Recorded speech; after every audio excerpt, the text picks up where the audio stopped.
The air in downtown Nashville bit like a blade, the kind of cold that sank into your bones and didn't let go.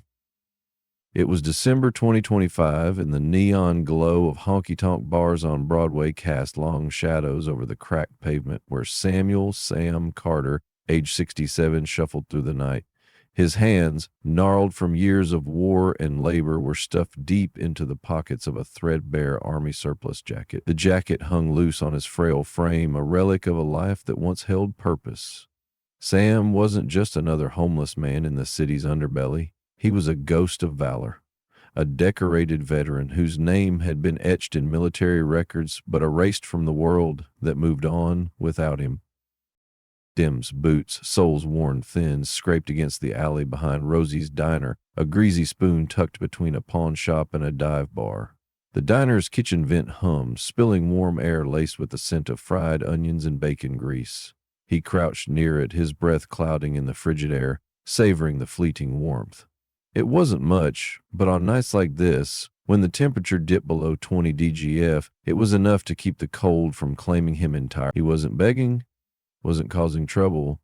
He just sat there, quiet as a shadow, his gray eyes scanning the alley for trouble that always seemed to find him. 20 years ago, Sam Carter had been Staff Sergeant Samuel Carter, United States Army, a Bronze Star recipient who'd faced hell in the deserts of Afghanistan. He'd led men through firefights, carried wounded soldiers to safety, and buried friends under a relentless sun. But the war didn't end when he came home.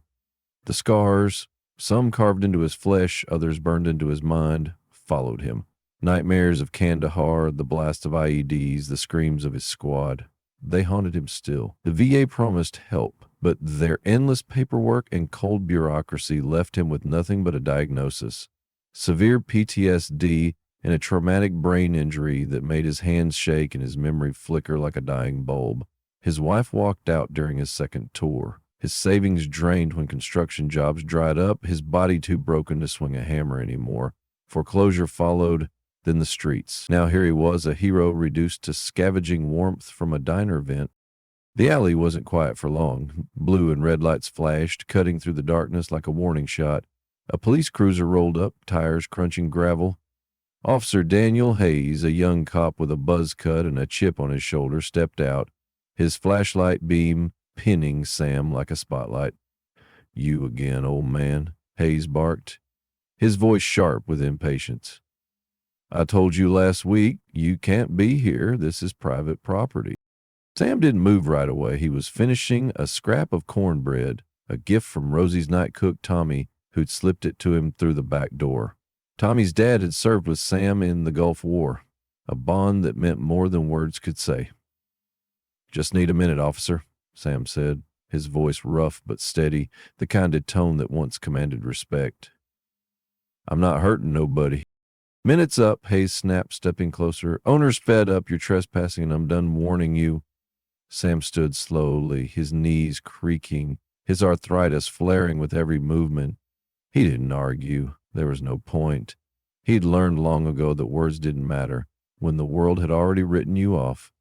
Hayes cuffed him, the metal biting into Sam's wrists, and shoved him toward the cruiser. The cornbread fell to the ground, crumbling into the dirt. Another small dignity lost. The Davidson County Courthouse was a sterile maze of fluorescent lights and polished floors, a far cry from the muddy battlefield Sam once knew. He sat in the defendant's chair, his hands still cuffed, his head bowed. The jacket, 2 sizes too big, made him look smaller, frailer, like a man the world had chewed up and spit out.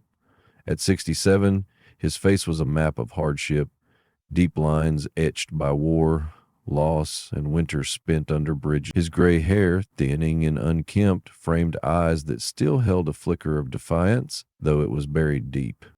The court clerk, a woman with a pinched face and a clipboard, read the charges in a monotone.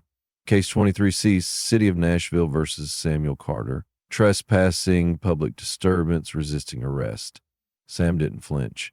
He'd heard it all before. This was his second run-in this year, each one chipping away at what little he had left.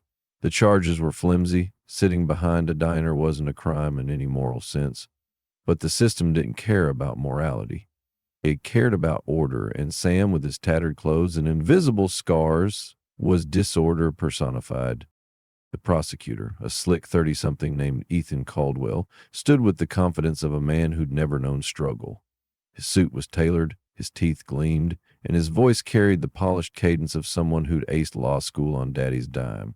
"Your Honor," Caldwell began, addressing the judge, "Mr. Carter was repeatedly warned about loitering behind Rosie's diner. The owner, Mr. Harold Grayson, filed multiple complaints. This is a clear pattern of disregard for the law." What Caldwell didn't say was that Sam never bothered a soul. He didn't panhandle, didn't shout, didn't break anything. He just sat there, soaking up the warmth from the vent to survive nights that could kill a man. But Grayson, the diner's owner, had a new manager who didn't like vagrants scaring off customers, even if those customers never saw Sam. The truth didn't matter in a courtroom where facts were twisted to fit narratives. Judge Eleanor Hayes, a woman in her late 50s with sharp eyes and a no-nonsense demeanor, presided over the courtroom. Her crescent glasses perched on her nose as she flipped through Sam's file, her expression unreadable. She had seen countless cases like this. Petty charges, broken lives, a system that churned through people like meat through a grinder. But something in the file made her pause. The name Samuel Carter tugged at a memory, distant but sharp, like a half-forgotten dream. "Mr. Carter," Judge Hayes said, her voice cutting through the room's hum, "do you have an attorney?" Sam shook his head. His public defender was stuck in another hearing, leaving him alone to face the machine. "Would you like to make a statement?" she asked, her tone softer than expected.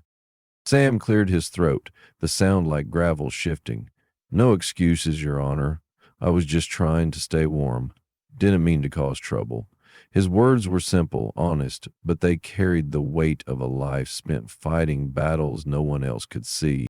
"Why that spot?" Judge Hayes pressed, leaning forward slightly. "Why behind Rosie's diner?"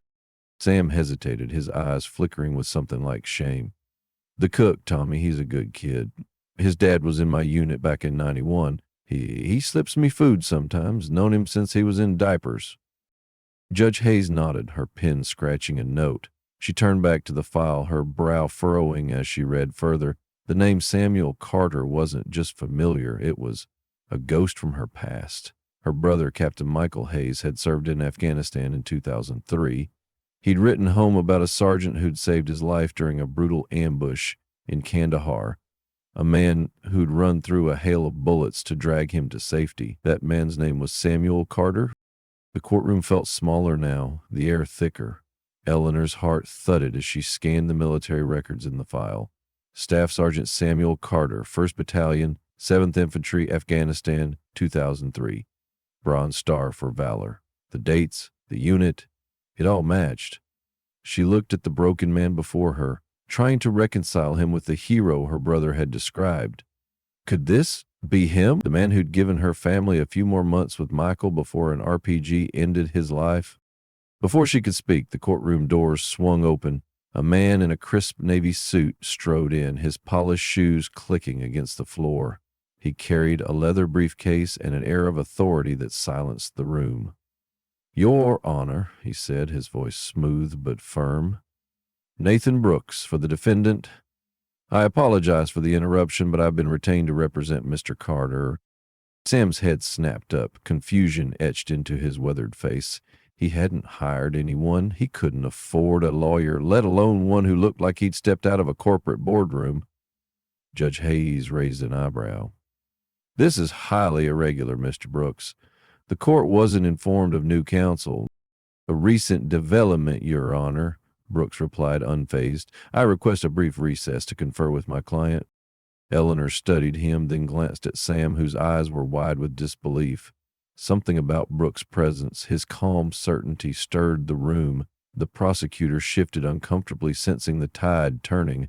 Judge Hayes tapped her gavel lightly. "Court will recess for 15 minutes, she announced, rising and retreating to her chambers. Sam turned to the stranger beside him. "I don't have money for a lawyer," he whispered, his voice raw with suspicion. "You don't need any," Brooks said, his tone low but steady. "The firm of Brooks, Thompson, and Hayes is taking your case pro bono." Sam's brow furrowed. Hayes? Like the judge? Exactly like the judge, Brooks said, a faint smile tugging at his lips. In her chambers, Eleanor Hayes removed her glasses, her hands trembling. 20 years on the bench had taught her to stay composed, but this case cracked her armor. She opened a desk drawer and pulled out a faded photo, her and Michael, grinning at his promotion ceremony in 2002. Next to it was his last letter from Afghanistan, the paper worn thin from years of rereading. If it wasn't for Sergeant Carter, he'd written, I'd be dead. He ran through hell to get me out. The man's a damn hero. Eleanor's breath caught. The homeless man in her courtroom, the one the system was ready to toss aside, was the same Samuel Carter who'd saved her brother. And now, fate or something greater had brought him here to her courtroom, where justice had a chance to right a long-forgotten wrong. The air in Judge Eleanor Hayes' chambers was heavy, thick with the weight of a past that refused to stay buried. She stood by the window staring out at the Nashville skyline, where the neon lights of Broadway flickered like distant stars against the December night. Her hands clutched the faded letter from her brother, Captain Michael Hayes, its edges soft from years of quiet grief. The words, written in his precise hand, burned in her mind. Sergeant Carter ran through hell to get me out. He's the kind of man who makes you believe in something bigger. 22 years had passed since that letter arrived, a lifeline from a war that would soon claim Michael's life. And now, by some twist of fate, the man who'd saved him sat in her courtroom handcuffed, forgotten, and discarded by the country he'd served. Eleanor's breath hitched as she set the letter down beside the photo of her and Michael, taking the day he pinned on his captain's bars. His smile in that picture had been her anchor through years of loss, but it was also a reminder of what she'd never gotten to say, thank you, to the man who gave her family a few more weeks with him. She'd searched for Samuel Carter after Michael's funeral, contacting the Army, writing letters, even hiring a private investigator when the VA stonewalled her. But Sam had vanished into the cracks of a system that failed its heroes, his trail lost in a haze of PTSD and bureaucratic neglect. Until today. A knock at the door snapped her back to the present. Nathan Brooks, the attorney who'd stormed into her courtroom like a guardian angel, stepped inside. His polished exterior hid a quiet intensity, the kind of man who could sway a jury with a single sentence. Eleanor, he said, his voice low. It's him, isn't it? The one Michael wrote about? She nodded, her throat tight. It's Samuel Carter. The same man who dragged my brother out of a kill zone in Kandahar. The same man who took 2 bullets doing it. Her voice cracked, betraying the composure she'd worn like armor for 2 decades on the bench. How does this happen, Nathan? How does a hero end up homeless, arrested for trying to survive a Tennessee winter? Brooks shook his head, his jaw tight. I spoke to him briefly. PTSD, TBI, a wife who left him mid-deployment, VA claims lost in red tape. He worked construction until his body gave out, then the bank took his house. He's been on the streets for years, Eleanor. Her hands clenched into fists. The injustice of it burned, a fire that threatened to consume her carefully built detachment. He saved Michael, she whispered. He saved 6 others that day, and we let him fall through the cracks. We can fix this, Brooks said, his eyes steady. My firm's taking his case pro bono. We'll fight for him, benefits, housing, everything. But you need to decide what happens in that courtroom. Eleanor straightened, wiping a tear that had dared to escape. I won't let him disappear again, she said, her voice resolute. Not this time. Back in the courtroom, the buzz of anticipation was electric. Sam Carter sat at the defendant's table, his weathered face a mask of confusion and resignation. The cuffs were gone now, but the weight of years on the street still pressed down on his shoulders. He glanced at Brooks, still unsure why this high-dollar lawyer cared about a nobody like him. The gallery was fuller than before, word spreading fast about the homeless veteran whose case had stopped a judge in her tracks. Among the onlookers was a grizzled man in a faded army cap, his eyes locked on Sam with a mixture of awe and sorrow. Judge Hayes took her seat, her posture rigid, but her hands trembled slightly as she arranged her papers. Mr. Brooks, she said, her voice steady despite the storm inside her. Has your client decided how to proceed? Brooks stood, his presence commanding the room. Your Honor, we move to dismiss all charges against Mr. Carter. He was seeking shelter from life-threatening cold, a basic human need. Furthermore, we have evidence that he had permission from Rosie's diner staff to be on the premises. Ethan Caldwell, the prosecutor, shot to his feet, his polished facade cracking.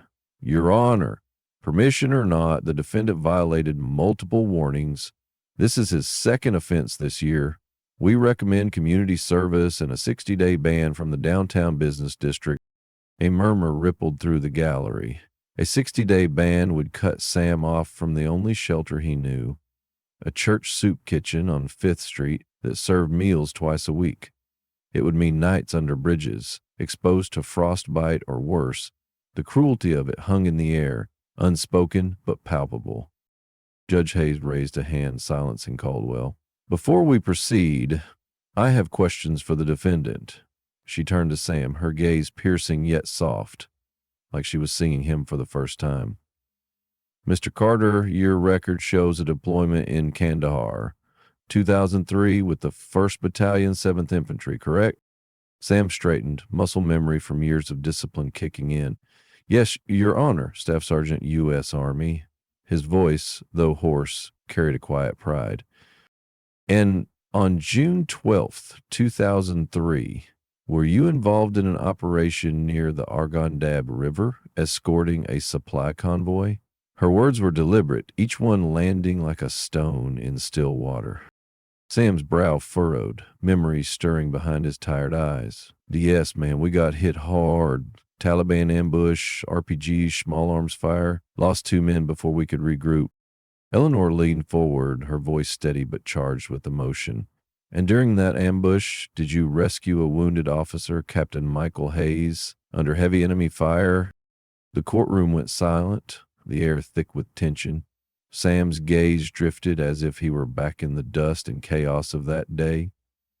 Captain Hayes, he said slowly, his voice barely above a whisper. Good officer. Took a round to the leg, pinned down in the open. I got to him, pulled him behind a burned-out truck. He kept yelling for me to leave him to get the others out first. The man in the army cap stood abruptly, his hands shaking. That's him, he shouted, his voice raw with conviction. That's Sergeant Carter. I was there, Your Honor. He didn't just save the captain. He saved me, too. Ran through bullets like they were raindrops. Judge Hayes banged her gavel, but her eyes never left Sam. Order, she called, though her voice wavered. The gallery settled, but the energy in the room was alive, electric with the weight of truth unfolding. What happened to Captain Hayes? She asked, her composure fraying at the edges. Sam's shoulders sagged, the memory cutting deep. We got him to a medevac. Doc said he'd make it. He was airlifted to Bagram, then Germany. I heard he went back out a month later. His Humvee hit an RPG. His voice broke, and he looked down, his hands gripping the table. All these years, I wondered if I'd just delayed the inevitable, if I'd done more harm than good. Eleanor's breath caught, her heart pounding. She reached for the photo in her pocket, hidden from view, and fought to keep her voice steady. Mr. Carter, I must disclose a personal connection to this case. The room froze, every eye on her. Captain Michael Hayes was my brother. A collective gasp swept through the courtroom. Sam's head snapped up, his gray eyes wide with shock. Recognition flickered, then disbelief as he processed her words. Your brother? He stammered, his voice raw. Eleanor nodded, her glasses fogging slightly as tears welled. 22 years ago, Michael wrote home about a sergeant who saved his life, a man who ran through a storm of bullets to drag him to safety, who took 2 hits himself but never stopped fighting. That man was you, Samuel Carter. Her voice trembled, but she pressed on. Because of you, my family had 1 more month with him, 1 more letter, 1 more phone call. You gave us that. The man in the army cap was crying now, tears streaming down his weathered face. Others in the gallery, Strangers, court staff, even the bailiff, shifted, their eyes glistening.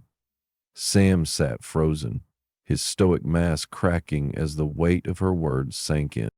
Before anyone could speak, the courtroom doors opened again. 3 uniformed soldiers entered, a colonel, a master sergeant, and a young private carrying a polished wooden case. The room erupted in murmurs as Colonel William Tate, a grizzled officer with a chest full of ribbons, approached the bench. "Your Honor," he said, his voice booming with authority, "I'm Colonel Tate, formerly of the 7th Infantry. The Army has been trying to locate Staff Sergeant Carter for years." Eleanor nodded, gesturing for him to continue.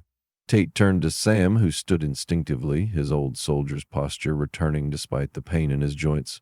"Sergeant Carter," Tate began, "newly declassified records from your service in Afghanistan have prompted a full review of your commendations. On June 12, 2003, your actions saved not only Captain Hayes, but 5 other soldiers. You disrupted an ambush that could have wiped out the entire company." The private stepped forward, opening the case to reveal a medal on a blue ribbon. Tate's voice grew solemn. "In the name of the Secretary of the Army, for extraordinary heroism, Staff Sergeant Samuel J. Carter is hereby awarded the Distinguished Service Cross, the 2nd highest honor in the United States military." The courtroom erupted, gasps turned to cheers, and the man in the Army cap shouted, "Hell yeah, Sergeant!" Others stood, clapping, some saluting, their faces a mix of pride and sorrow. Sam's knees buckled, and Brooks caught his arm, steadying him. This can't be right," Sam whispered, his voice hoarse. "I just did my job." "No mistake, Sergeant," Tate said firmly. "This is long overdue."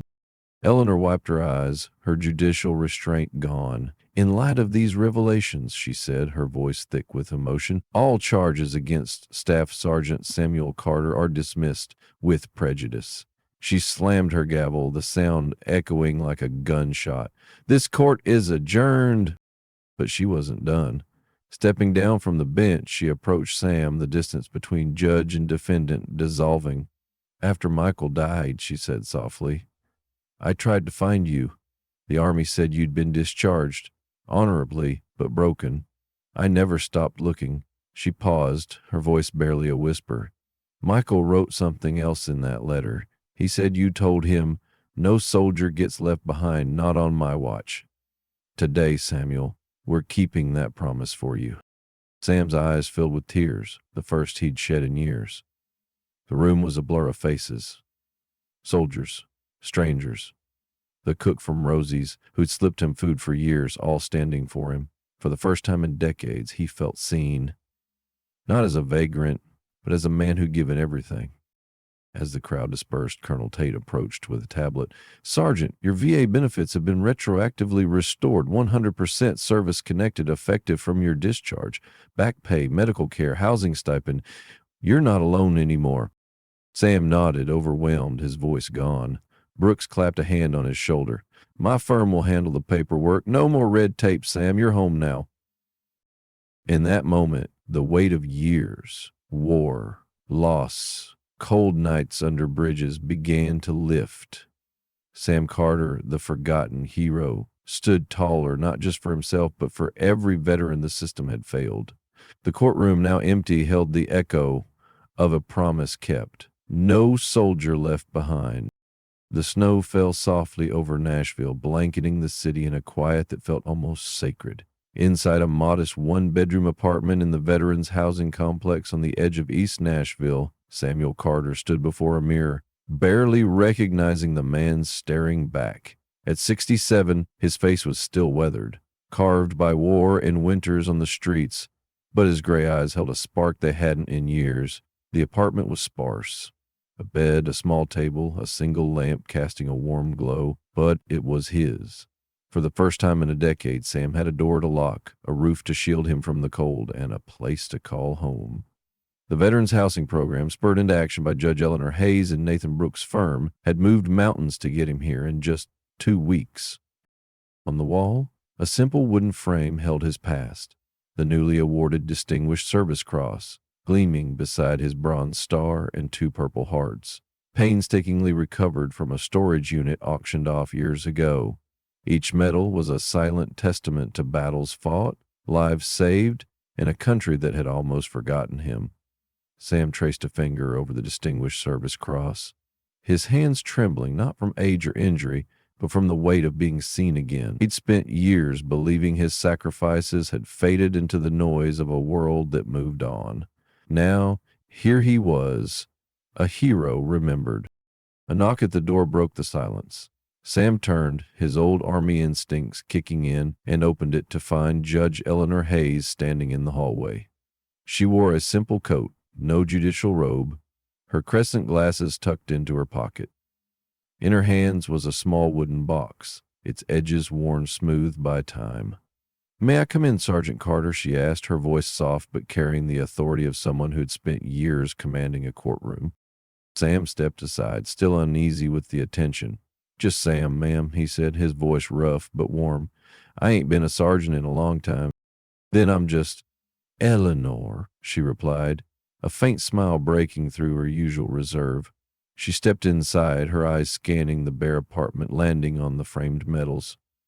"You've made it your own already," she said, nodding toward the display.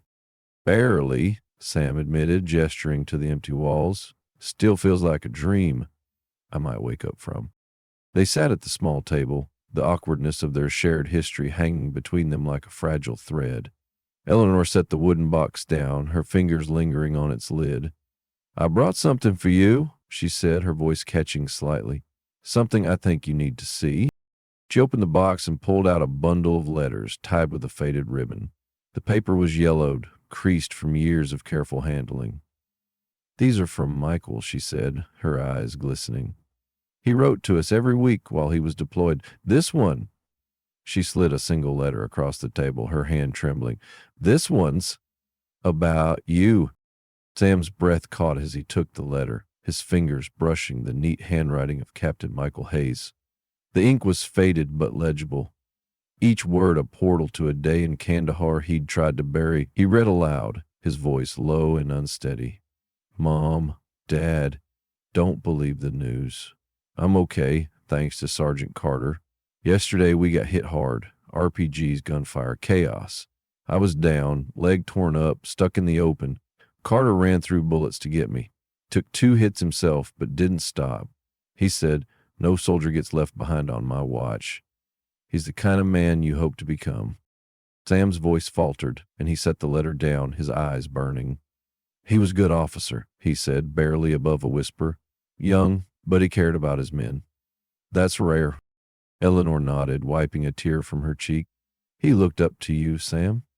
He wrote about you in almost every letter after that day, said you were the standard he wanted to live up to." She paused, her voice softening. "After we lost him, I went to law school. I started the Veterans Court program here in Nashville because of what he wrote about you. About how even heroes can be let down by the system." Sam looked away, his jaw tight. "I ain't no hero, Eleanor. I just did what needed doing." "That's what heroes always say," she replied, her smile bittersweet. She leaned forward, her voice earnest. "But you need to hear this, Sam. The day Michael died, he was leading a patrol to protect a village from insurgents. He volunteered for it, said he wanted to live up to the example you set. You didn't just save him in Kandahar. You gave him a purpose." The words hit Sam like a freight train. For 22 years he'd carried the guilt of survival, wondering if dragging Michael to safety had only postponed the inevitable. Had his actions meant anything in the chaos of war? Now, Eleanor's words cracked open a wound he'd buried deep, but they also poured light into it. "He didn't die because of you." Silence settled over them, heavy with shared loss and unspoken gratitude. Outside, the snow fell thicker, muffling the sounds of the city. Sam stared at the letter, Michael's words blurring through his tears. "All those years on the street," he said, his voice breaking. "I thought nobody remembered. Thought it was all for nothing." "It was never for nothing," Eleanor said fiercely. "It mattered to Michael, to the men you saved, to me." She reached across the table, her hand resting lightly on his. "And it matters now." Sam nodded, unable to speak. The weight of decades, war, loss, nights spent shivering under bridges, began to lift, replaced by something he hadn't felt in years, hope. But it was fragile, like a flame in the wind, and he wondered if it could last. As Eleanor prepared to leave, she paused at the door. Uh, there's something else, she said, her voice tinged with urgency. The Veterans Court is expanding, Sam. We're fighting for more funding, more housing, more support for men and women like you, but we need voices. Your voice. People need to hear your story to understand what's at stake. Sam's eyes widened, uncertainty flickering. I ain't one for speeches, Eleanor.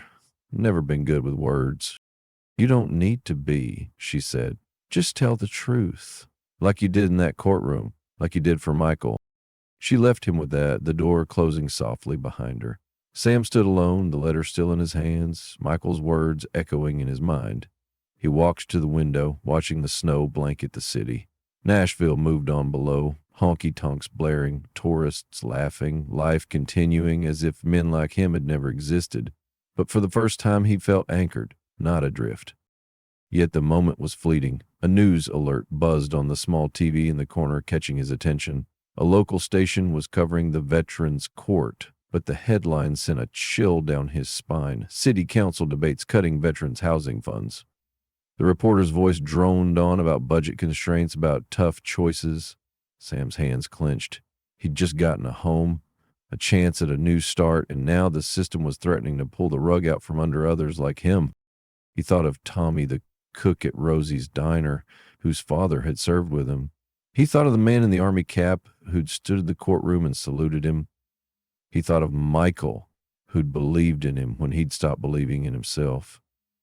And he thought of the countless veterans still out there, shivering in alleys, forgotten by a country they'd bled for. Sam turned from the window, his jaw set. Eleanor's words rang in his ears. We need your voice. He didn't know if he had the strength to speak, to stand up and fight again. But he knew one thing. No soldier gets left behind, not on his watch. As he sat back at the table, the letter still open before him, a fire kindled in his chest. This wasn't the end of his story. It was the beginning of a new battle. For himself, for the men and women still out there, for the promise he'd made to Michael all those years ago. The city outside might forget, but Sam Carter wouldn't. Not anymore.